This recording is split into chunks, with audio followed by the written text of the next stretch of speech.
A major risk factor for food businesses that serve products containing allergens is the management of cross-contamination.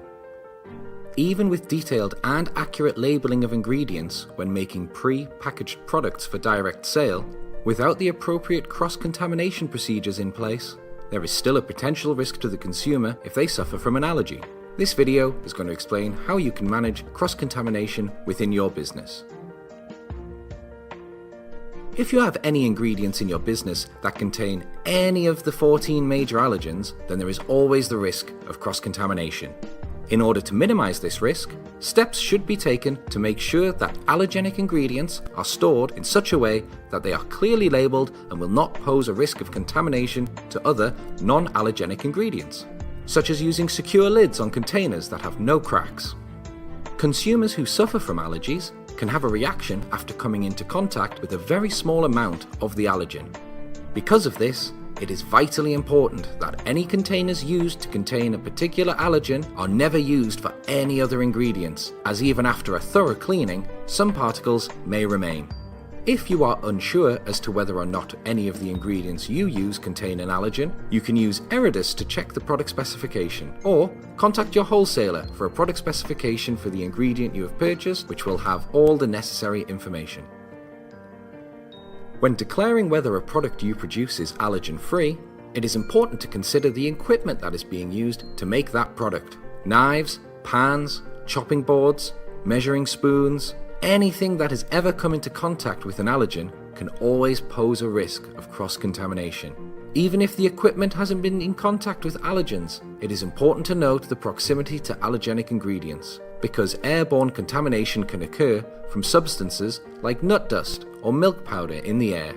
If preparing food that is being advertised as allergen-free, you will need to use dedicated allergen-free equipment in a designated area away from general food preparation. Dedicated allergen-free equipment needs to be stored and cleaned separately from the rest of your kitchen equipment to avoid contact with equipment that may have allergen particles on them. You should also have dedicated cleaning materials like sponges and towels that are only used for the allergen-free equipment so that there is no transfer of allergens when cleaning and drying. It's quite common now to see the addition of a purple chopping board to the other color-coded ones for use in the preparation of nut-free or allergen-free food. If your preparation area doesn't allow for a separate station for allergen-free food preparation, then a declaration will need to be made on the menu for made-to-order items or on the label for pre-packaged items that the product may contain any of the allergens that are used in your food preparation area, even if they are not present in the finished product. So, we've discussed the importance of procedures to prevent cross-contamination, and while these procedures are vital to cross-contamination management, these procedures are nothing without well-educated employees on the front lines implementing them.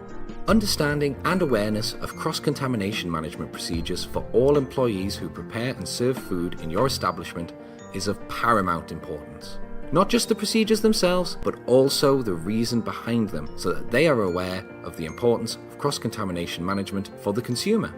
You should definitely spend time training your employees in these areas and also offer refresher sessions periodically to maintain knowledge levels, as well as give opportunities to revise current procedures based on feedback from your employees and any potential changes to legislation in the future. This training is just as important for front of house employees as well as kitchen employees, so that your customers can be correctly advised whether or not a menu item is suitable for them. Before preparing foods that are advertised as allergen-free, employees should always wash their hands before preparation, even if they've recently washed their hands, in case they have been handling any allergens or are carrying any airborne particles. You could also consider the use of disposable nitrile gloves when preparing allergen-free products, in order to add a protective barrier between the employee preparing the food and the food that they are preparing. If you do implement the use of nitrile gloves, be sure to educate employees on the importance of regularly changing them to keep them contaminant-free and maintain the protective barrier. Ensuring that your staff regularly clean the workstations and equipment in the preparation area will go a long way to reducing the risk of cross-contamination when preparing food. And there you go, managing cross-contamination in your food business is all about common sense, awareness, and forward planning.